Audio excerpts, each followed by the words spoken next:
saya selanjutnya mewawancarai umat Katolik di Simpang Dolok. Baik, bagaimana Tulang mengetahui tentang arti suara hati itu? Mengetahui suara hati artinya kita sebagai umat manusia ciptaan Tuhan melakukan tindakan-tindakan atau perbuatan-perbuatan yang sesuai dengan firman Tuhan sehingga dapat bermanfaat bagi sesama atau bagi umat manusia. Lalu apa peran suara hati dalam hidup manusia?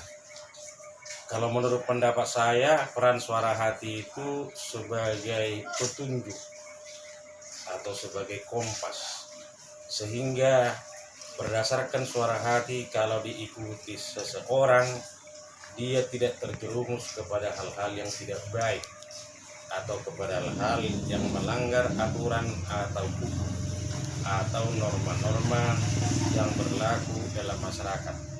Karena suara hati itu menuntun manusia kepada hal-hal yang benar atau kepada hal-hal untuk berbuat kebaikan. Oke, selanjutnya apakah suara hati penting bagi manusia? Kalau penting mengapa? Kalau tidak mengapa? Suara hati sangat perlu atau sangat penting bagi seseorang atau sebagai umat manusia.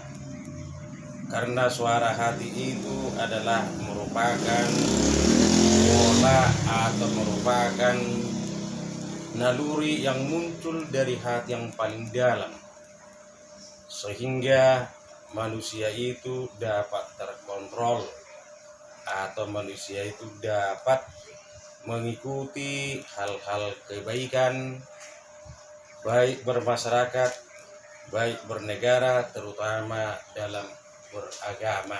Itulah kalau menurut pendapat saya.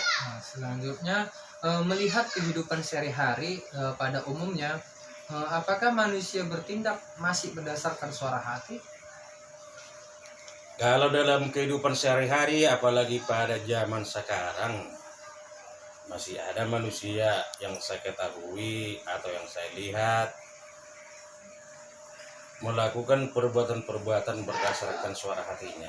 Tapi kalau pada masa ini sudah banyak manusia yang melupakan aturan-aturan, baik aturan negara, aturan adat istiadat maupun aturan agama, yang seyogianya tidak melakukan hal-hal yang dapat merusak dirinya sendiri atau melakukan tindakan-tindakan yang bertentangan dengan norma-norma hukum maupun norma-norma agama. Sekian dan terima kasih. Selanjutnya ada, masihkah perlu pendidikan suara hati itu? Kalau pendidikan suara hati itu sangat perlu kalau menurut pendapat saya.